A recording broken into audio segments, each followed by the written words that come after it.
पंजाब के अपराध की दुनिया की आज की दो बड़ी खबर देखने को मिली। एक, जहां टीनू गैंगस्टर कैसे फरार हुआ था, इस बात का खुलासा हुआ, उसके बारे में हमने आपको बताया था, थोड़ा सा और बताएंगे।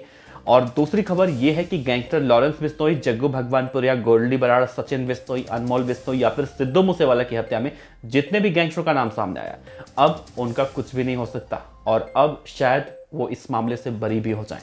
इसके पीछे की एक सबसे बड़ी वजह हम आपको बताने जा रहे हैं। दरअसल सिद्धू मूसेवाला के पिता बलकौर सिंह ने अब ये कहा है कि वो बहुत जल्दी सिद्धू मूसेवाला का केस वापस ले लेंगे, यानी कि जब केस वापस ले लेंगे तो इस मामले में किसी के ऊपर कार्रवाई बनती ही नहीं। तो क्या आखिर सिद्धू मूसेवाला के पिता ऐसा क्यों कर रहे हैं? क्यों वो सिद्धू मूसेवाला के हत्याकांड से जुड़े मामले में जो एफआईआर दर्ज हुई है उसे वापस लेने की बात कर रहे हैं? बताएंगे आपको एक एक बातें विस्तार से, और ये भी बताएंगे कि आखिर इसके पीछे कौन सी सबसे बड़ी वजह है जो सिद्धू मूसेवाला के हत्याकांड मामले में अब उन्हें केस को वापस लेने में कहीं ना कहीं मजबूर किया जा रहा है।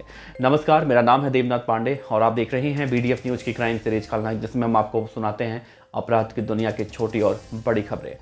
तो सबसे पहले बात करेंगे गैंगस्टर टीनू हरियाणा को लेकर, क्योंकि टीनू हरियाणा के फरारी को लेकर अब खुलासा हो चुका है कि किस तरह से वो फरार हुआ था और उसे फरार करवाने में एसआई मानसा का जो इंचार्ज था प्रीतपाल सिंह, उसी का पूरा रोल अब सामने आ चुका है। और न सिर्फ उसका रोल सामने आया है बल्कि इससे पहले भी हमने आपको बताया कि किस तरह से वो चंडीगढ़ जाता है, वहाँ पर बड़े होटल में रुकता है, रात में मौज मस्ती करता है और एक गैंगस्टर के क्रेडिट कार्ड से, डेबिट कार्ड से वो आराम से शॉपिंग भी करता है। और इन सब के बदले में टीनू हरियाणा को वो संरक्षण दे रहा था या फिर उसे भगाने में वो मदद करने की प्लानिंग जो भी तैयार की जा रही थी। तो ये एक बहुत बड़ा खुलासा हुआ है। इस खुलासे के साथ ही सिद्धू मूसेवाला के पिता का वो दर्द अब देखने को मिल रहा है, जो दर्द वो पिछले 5 महीनों से झेल रहे हैं।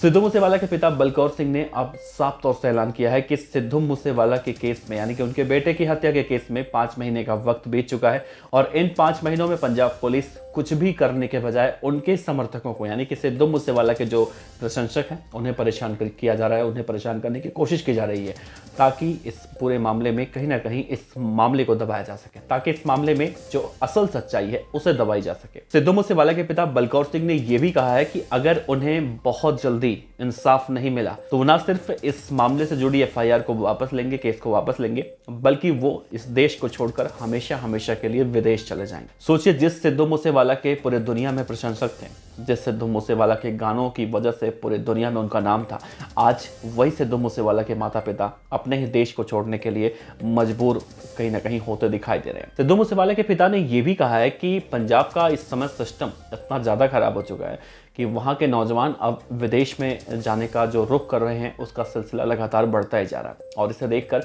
कहीं ना कहीं आने वाले समय में बहुत ज़्यादा चिंता भी देखने को मिल सकती है। सिद्धू मूसेवाला के पिता ने कहा है कि सिद्धू के समर्थकों को भी लगातार पंजाब पुलिस, पंजाब सरकार परेशान कर रही है। जो सिद्धू मूसेवाला को इंसाफ दिलाने की लड़ाई में उतर रहा है, हर किसी को परेशान किया जा रहा है। इसी मामले में उन्होंने जैनी जोहल का नाम लिया, जो पंजाबी सिंगर है, जिन्होंने भी हाल में ही एक अपना गाना रिलीज किया था जिसका नाम था लेटर टू सीएम, और सिद्धू मूसेवाला को इंसाफ दिलाने के लिए उस गाने को लॉन्च किया गया था।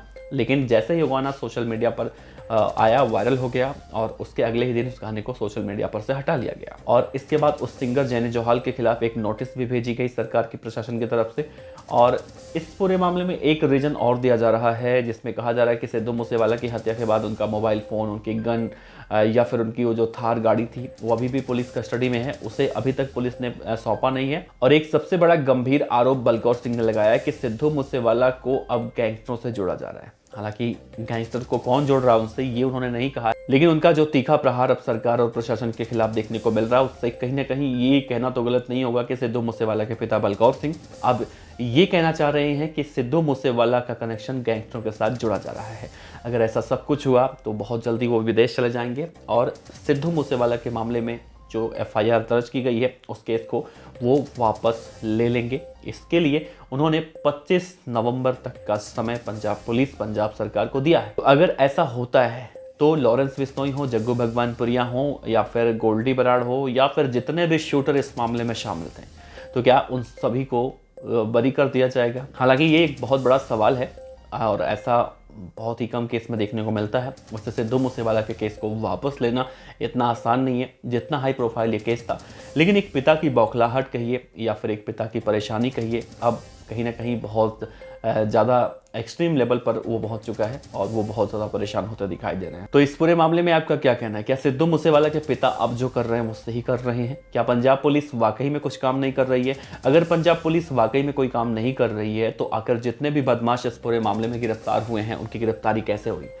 तो आखिर वो कौन सी वजह है जिसकी जो सिद्धू मूसेवाला के पिता बलकौर सिंह को बहुत ज़्यादा परेशान कर रही है और उन्हें ये लगता है कि सिद्धू मूसेवाला के केस में कुछ काम नहीं हो रहा है? अगर सिद्धू मूसेवाला के केस में काम नहीं हो रहा होता तो आप खुद सोचिए कि जितने तेजी से इन सभी बदमाशों की गिरफ्तारी हुई है, सिर्फ गोल्डी बराड़ को छोड़ के। गोल्डी बराड़ की गिरफ्तारी इसलिए नहीं हो पाई है क्योंकि गोल्डी बराड़ इस समय हिंदुस्तान में नहीं है, पहले कनाडा में था, अभी अमेरिका में छिप गया है। तो ये कहना तो गलत होगा कि पंजाब की पुलिस काम नहीं कर रही है सिद्धू मूसेवाला के मामले में। तो अब देखना है होगा कि आगे क्या कुछ निकल कर सामने आता है। फिलहाल इस वीडियो पर अपनी प्रतिक्रिया दीजिए। आपका बहुत बहुत शुक्रिया। देखते रहिए BDF न्यूज़। नमस्कार।